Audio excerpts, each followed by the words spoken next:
Today we're going to explore how a new society was built on two really powerful ideas. One, that justice is absolute, even for the most powerful people. And two, that worship belongs to God and God alone.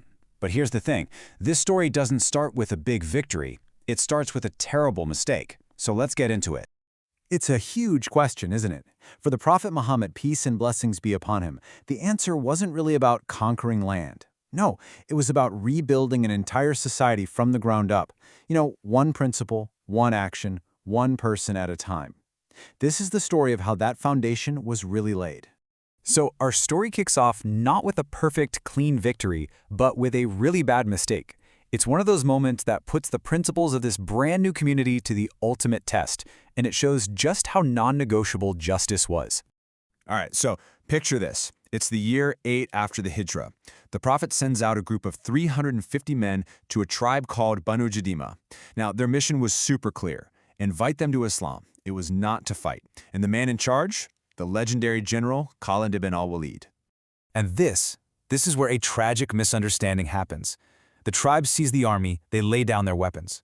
But when they're asked about their faith, instead of saying Aslamna, which specifically means we have embraced Islam, they say Sabana. All that really means is we have changed our religion. It's a subtle difference, but it turned out to be a fatal.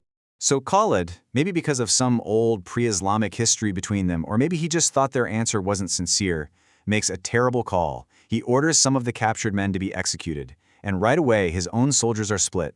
Some obey, but others, including the highly respected Abdurrahman ibn Auf, refuse.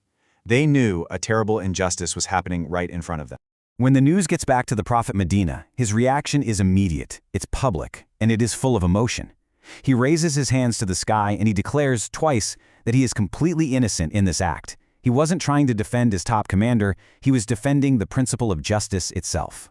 But words weren't going to be enough. What happened next was absolutely crucial. The Prophet sent Ali ibn Abi Talib with money to make things right.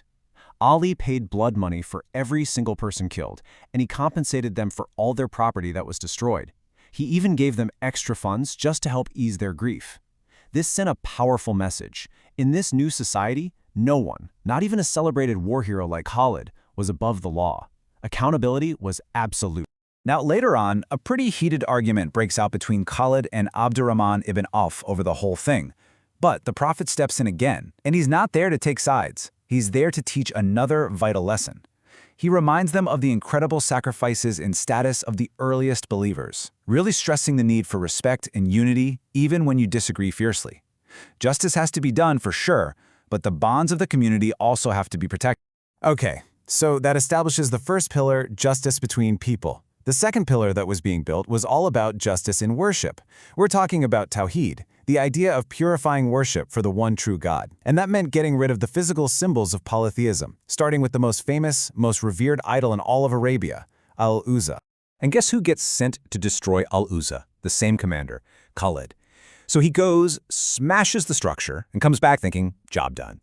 But the Prophet asks him, did you see anything? Khaalid says no. And the Prophet tells him, go back. You haven't done anything. See, getting rid of an idol wasn't just about breaking stones. When Khaalid goes back, he's met by this disheveled woman, a kind of manifestation of the entity they worship there.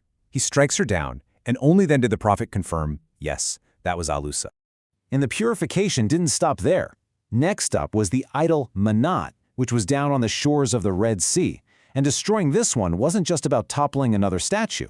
It was about fixing a deeply rooted false ritual that had actually corrupted the sacred pilgrimage itself. So, the followers of Manaat had this really strange belief. As a way to honor their idol, they thought it was a sin to do the ritual walk between the two hills, As-Safa and Al-Marwa, which is a core part of the pilgrimage going all the way back to Abraham. This superstition had totally twisted a sacred act of worship.